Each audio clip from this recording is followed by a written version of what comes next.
Hello అండి అందరికీ. Welcome to my channel Maithri thoughts. అందరూ ఎలా ఉన్నారు? బాగున్నారా అండి?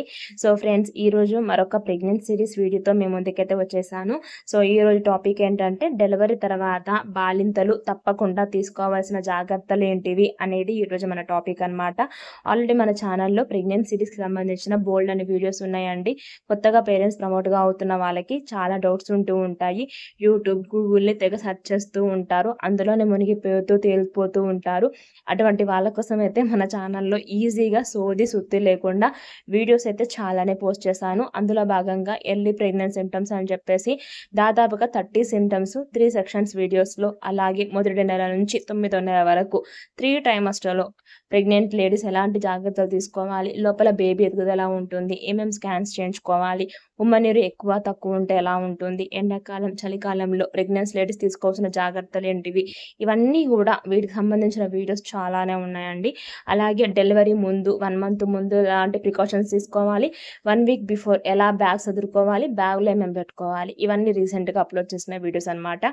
సో ఆఫ్టర్ డెలివరీ అయిపోయిన తర్వాత ఎటువంటి బాలింతలు ఎటువంటి జాగ్రత్తలు తీసుకోవాలనేది ఈరోజు వీడియో అనమాట. వీడియోలోకి అయితే వెళ్ళిపోదాము. అంతకంటే ముందు మొదటిసారి మన ఛానల్ని చూస్తున్న వాళ్ళైతే వీడియో కనుక నచ్చితే please like, comment and subscribe. మీ రిలేటివ్స్లో కానీ ఫ్రెండ్స్లో కానీ ప్రెగ్నెంట్గా ఉన్న వాళ్ళకి డెఫినెట్గా ఈ వీడియో యూస్ఫుల్ అవుతే ఖచ్చితంగా షేర్ చేయండి. సో ఇంకేమాత్రం ఆలస్యం లేకుండా వీడియోలోకి అయితే వెళ్ళిపోదాము. 38 వారాలు తల్లి గర్భంలో ఒక శిశువు జన్మించడం అంటే ఒక అద్భుతమే అండి. తల్లికి మరో జన్మ. సో ఒక ప్రాణి ఇంకో ప్రాణికి జన్మనివ్వడం అంటే అంత ఆషామాష విషయం కాదు. ఈ 38 వారాలు తల్లి ఎంత సంతోషంగా ఉంటుందో అంతే పరంగా బరువు పెరుగుతున్న కొద్దీ కొన్ని ఇబ్బందులు కూడా లోనవుతుంది. అన్ని ఇబ్బందులు ఉన్నా ఒక్కసారి ఆరాంగా మంచిగా డెలివరీ అయిపోయింది అనుకోండి, ఆ బిడ్డను చూసుకొని ఆ కష్టాలన్నీ మర్చిపోతుంది. సో ఇంకా ఒక బిడ్డను జన్మనివ్వడమే కాదు, బిడ్డ జన్మనించినాక కూడా మీరు కూడా కొన్ని జాగ్రత్తలు తీసుకోవాలి. బాలింతలు బాడీ మెయింటైన్ చేయడం అంటే అంత ఆషామాషి విషయం కాదండి. ఇంట్లో పెద్దవాళ్ళు అంటూ ఉంటారు, నువ్వు బాలింతవు, ఆ పని చేయొద్దు, నువ్వు బాలింతవు ఇది తినొద్దు, నువ్వు బాలింతవు అవి తినాలి అని చెప్పేసి చాలా ప్రికాషన్స్ అలాగే ఆర్డర్స్ పాస్ చేస్తూ ఉంటారు. మరి బాలింతలు ఎటువంటి జాగ్రత్తలు తీసుకోవాలి అనేది ఈరోజైతే వీడియోలో. ముఖ్యంగా డెలివరీ కాగానే మీరు ఎక్కువ స్ట్రెస్ పడొద్దండి, స్ట్రెస్కి లోన్ అవ్వద్దు. వీళ్ళన్నీ చెప్పే ఈ ఎమోషనల్స్ నుంచి మీరు ఎక్కువ స్ట్రెస్ పడితే ఆ స్ట్రెస్ అనేది బేబీ మీద కూడా పడుతుంది, మీ మీద మీరు బ్రెస్ట్ ఫీడింగ్ ఇస్తూ ఉంటారు కదా, దాని మీద కూడా ఇంపాక్ట్ అనేది పడుతూ ఉంటుంది. సో ముందు స్ట్రెస్గా ఫీల్ అవ్వకుండా, అంటే కొన్ని నిద్రలేమి రోజులు ఇక్కడ నుంచి స్టార్ట్ అవుతాయి. అందరికీ అలానే ఉండాలని రూల్ లేదు, బట్ బాడీ ఎంతో అంత స్ట్రెస్కి లోన్ అవుతూ ఉంటుంది. సరిగ్గా టైం టు టైం ఫుడ్ తీసుకోము, టైం టు టైం నిద్రపోము కాబట్టి సో బాడీ కొత్త మార్పులు కోరుకుంటుంది, కొత్త మార్పులకు అలవాటు పడిపోతుంది. కాబట్టి అందులో నుంచి వచ్చిన స్ట్రెస్ అనమాట. అంత స్ట్రెస్ తీసుకోకుండా మీరు ఆ సాఫీగా మీ బాలింత లైఫ్ సాఫీగా సాగాలి అంటే మీరు ముందు హ్యాపీగా ఉండాలి. మీరంత హ్యాపీగా ఉంటే బేబీని అంత మంచిగా చూసుకోగలుగుతారు. సో ముఖ్యంగా మీరు మీ ఫుడ్ విషయానికి వచ్చినట్లయితే మీరు లిక్విడ్స్ బాగా తీసుకోవాలండి. లిక్విడ్స్ అనగానే మెయిన్ గుర్తొచ్చేది వాటరే first of all. So water content అనేది ఎక్కువగా తీసుకోవాలి. అందులోని ఇంట్లో పెద్దవాళ్ళు ఏమంటారంటే వామ్ వాటర్, గోరువెచ్చని వాటర్ ఖచ్చితంగా తీసుకోవాలి అంటూ ఉంటారు. అది కరెక్ట్ అండి. ఏ సీజన్ అయినా సరే మీరు ఖచ్చితంగా తీసుకోవాల్సింది లూక్ వామ్ వాటరే. మినిమం 2 నుంచి 3 లీటర్లు ఖచ్చితంగా తీసుకోవాలి. ఆ వాటర్ వల్ల మీ బాడీ డీహైడ్రేట్ కాకుండా ఉంటుంది. అలాగే బ్రెస్ట్ మిల్క్ ఇచ్చే వాళ్ళకు కూడా పాల ఉత్పత్తి పెంచడానికి కూడా ఆ లిక్విడ్ అనేది యూజ్ అవుతుంది. సో లిక్విడ్స్ అనగానే వాటరే కాకుండా దాంతో పాటుగా కొంచెం లిక్విడ్గా ఉన్న మజ్జిగ తీసుకోవచ్చు. అలాగే రాగి జావా తీసుకోవచ్చు. మీ హెల్తీ డైట్లో అది తప్పకుండా యాడ్ చేసుకోండి. సో ఇవి ఖచ్చితంగా మీరు ఫాలో కావాల్సిన విషయాలన్నమాట. లిక్విడ్ డైట్ అయితే కంపల్సరీగా మెయింటైన్ చేయాలి. ఎందుకంటే మీ బేబీకి మంచిగా పాలు ఇవ్వాలి అంటే ముందు మీ లిక్విడ్ డైట్ని మెయింటైన్ చేసుకుంటే, హెల్తీ ఫుడ్ని తీసుకుంటే వాళ్ళకి కూడా మిల్క్ వాళ్ళకి బ్రెస్ట్ ఫీడింగ్ ఇచ్చే వాళ్ళకి ఎటువంటి ఇబ్బంది లేకుండా అవుతుందన్నమాట. సో మీ ఫుడ్లో ఇక్కడ నుంచి ఎక్కువగా కార్బోహైడ్రేట్లు అనేవి తీసుకుంటూ ఉండాలి. కార్బోహైడ్రేట్స్ ఎక్కువ తీసుకోవడం వల్ల బరువు పెరిగిపోతామో అని చెప్పేసి భయపడుతూ ఉంటారు ఈ జనరేషన్ వాళ్ళు. బరువు పెరగడం ఇంపార్టెంట్ కాదండి, మీరు ఎంత మంచిగా ఫుడ్ తీసుకుంటే బేబీ కూడా అంత మంచిగా పోషక విలువలు వెళ్తాయి అనేది మీరు చూసుకోవాలి. మీ ఫుడ్లో ముఖ్యంగా పౌష్టిక విలువలు ఉన్నాయా లేవా అని చూసుకోవాలి. అన్నిటికంటే మించి మీ డైట్లో ఖచ్చితంగా dry fruits, dry nuts, pumpkin seeds, sunflower seeds, బాదం, అలాగే ఒమేగా 3 ఫ్యాట్స్ ఉన్న ఫిష్, చికెన్ అలాంటివి ఖచ్చితంగా ఉండేట్టుగా చూసుకోండి. నాన్ వెజిటేరియన్ వాళ్ళైతే.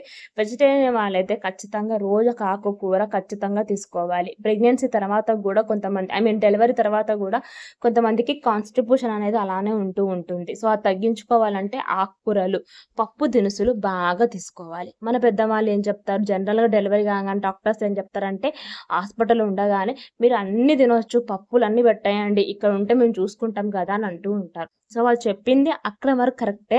ఇంటికి రాగానే మన పెద్దవాళ్ళు ఏం చేస్తారంటే, పప్పులు తింటే బాగా గ్యాస్ ఫార్మ్ అవుతదేమో, బేబీకి భోజనొస్తుందేమో, కడుపునొస్తదేమో అని చెప్పేసి అపోహ పడుతూ ఉంటారు. బట్ పప్పులు తినడం వల్ల బేబీకి కడుపు నొప్పి రావడం, బేబీకి గ్యాస్ ఫార్మ్ అవ్వడం అలాంటివి ఏమీ ఉండదండి. అసలు బేబీ ఏమంటారంటే మన పెద్దవాళ్ళు, మనం తీసుకున్న ఫుడ్డే బేబీకి వెళ్తుంది అని అంటూ ఉంటారు. అలా కాదండి. మనం తీసుకున్న ఫుడ్డు డైజెషన్ అయ్యి అందులో నుంచి వచ్చే పౌష్టిక విలువలన్నీ గూడా కార్బోహైడ్రేట్ రూపంలో గానీ, పౌష్టికాహార రూపంలో గానీ ఒక ఏమంటారు డైజెస్ట్ అయ్యి, అందులో ఉండే ఇంగ్రీడియెంట్స్ అన్నీ గూడా తల్లి పాలల్లో వెళ్ళి, ఆ తల్లి పాలు బేబీ తీసుకుంటారనమాట. అంతేగాని మనం తీసుకున్న ఫుడ్ డైరెక్ట్‌గా మనం తినగానే లోపల మనము అది పాలల్లోకి వెళ్ళిపోయి, ఆ బ్రెస్ట్ ఫీడింగ్ బేబీకి ఇవ్వగానే అది మనం ఏదైతే తిన్నామో యాజ్ ఇట్ ఈస్‌గా బేబీ అది తీసుకోదు గదా! మనం ఏదైతే ఫుడ్ తీసుకుంటామో, ఆ ఫుడ్ డైజెస్ట్ అయిన తర్వాత అందులో ఉండే ఇంగ్రీడియెంట్స్ ఏదైతే ఉంటుందో మెయిన్‌గా అవి తల్లి పాలల్లో కలిసిపోయి, తల్లి పాలు బేబీ తీసుకుంటుందనమాట. కాబట్టి సో, ముందు మీరు డైజెస్ట్ అయ్యే విధంగా ఉండే ఫుడ్‌ని తీసుకోండి. సో, ఈజీగా బాడీలో చాలా మార్పులు అవుతూ ఉంటాయి. చాలా మార్పులు చేంజ్ అవుతుంది. సి సెక్షన్ అయిందంటే ఇంకెక్కువ మార్పులొస్తూ ఉంటాయి. ఏ సెక్షన్ అయినా గూడా నార్మల్ అయినా, సి సెక్షన్ అయినా గూడా వన్స్ డెలివరీ అయినంక బాడీలో చాలా మార్పులొస్తూ ఉంటాయి. సో, మనం తీసుకునే ఫుడ్ దాన్ని బట్టి గూడా మనం బాడీని మెయింటైన్ చేసుకోవచ్చు. అతిగా తీసుకోవడం వల్ల బరువు పెరుగుతారు కరెక్టే. కానీ ఆ అతిలో పోషక విలువలున్నాయనుకోండి, బరువు పెరిగినా ఆ తర్వాత ఈజీగా తగ్గించుకోవచ్చు. సో, వన్స్ ఒక్కసారి వెయిట్ గెయిన్ అవుతే వెయిట్ లాస్ అవ్వడం కష్టమే.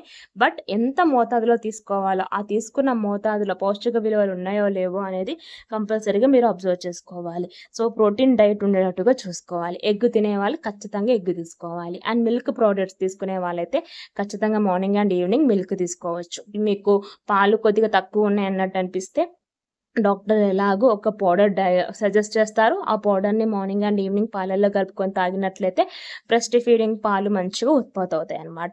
తర్వాత విటమిన్ సి ఉన్న ఫుడ్‌ని ఎక్కువగా తీసుకోవాలి. జనరల్‌గా ఈ నిమ్మకాయ, ఆరెంజెస్, బత్తాయిలు ఇవి తీసుకోవడం వల్ల బేబీకి నంచు ఫార్మ్ అవుతదేమో, జలుబులేస్తదేమో, దగ్గులేస్తదేమో అని చెప్పేసి అంటూ ఉంటారు. బట్ మీకు వన్స్ డెలివరీ అయినాక మీ ఇమ్యూనిటీ లెవెల్ అనేది తగ్గిపోతుందండి. సో, ఒక్కసారి డెలివరీ అవ్వడం అంటే అంత ఆషామాషీ గాదు. నార్మల్ డెలివరీ అయితే మన బాడీలో ఉన్న ప్రతి ఒక్క బొక్క కదులుతది. అంత కదిలి, అంత కష్టపడి ఒక బేబీకి జన్మనిస్తాము.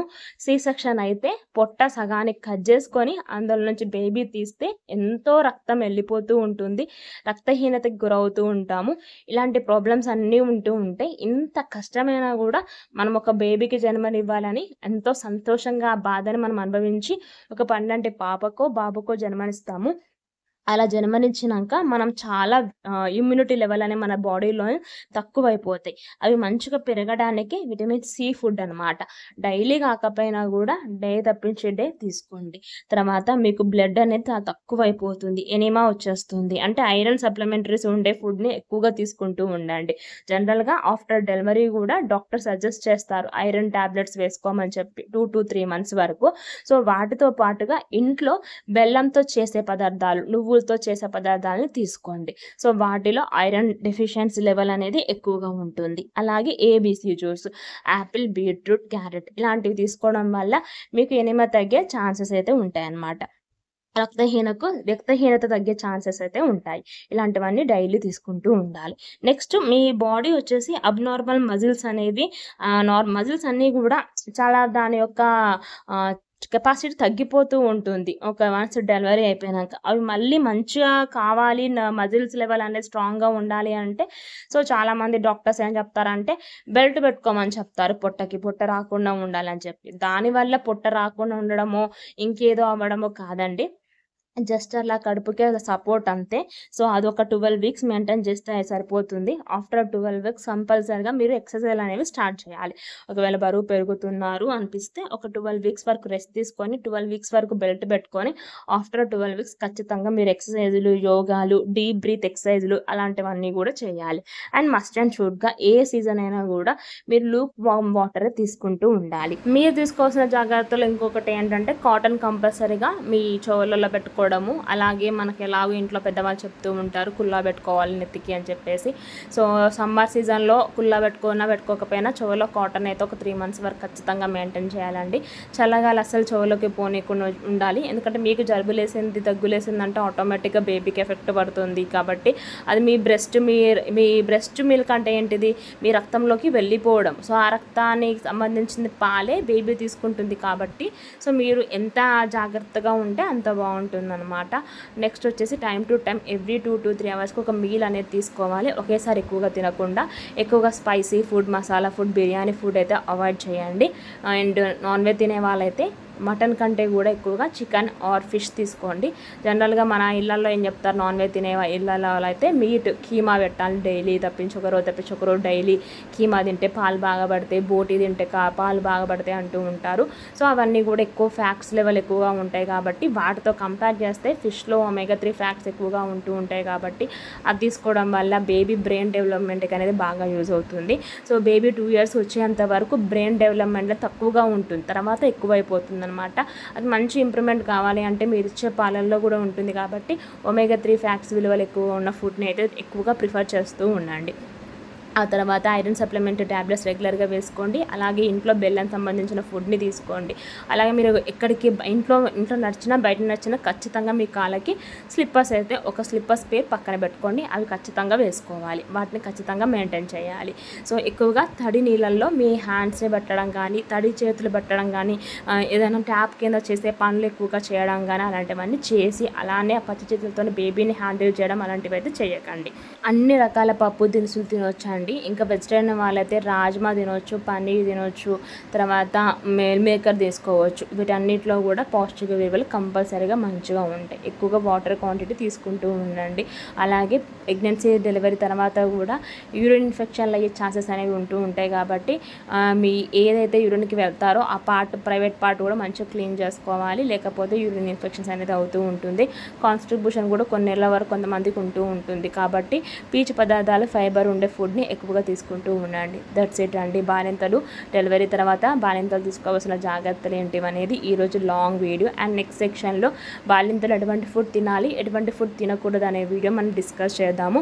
సో ఇంతకుముందు వరకు మనం ప్రెగ్నెన్సీకి సంబంధించిన వీడియోస్ అన్ని బోల్డ్ అని మన ఛానల్ని నేను పోస్ట్ చేశాను.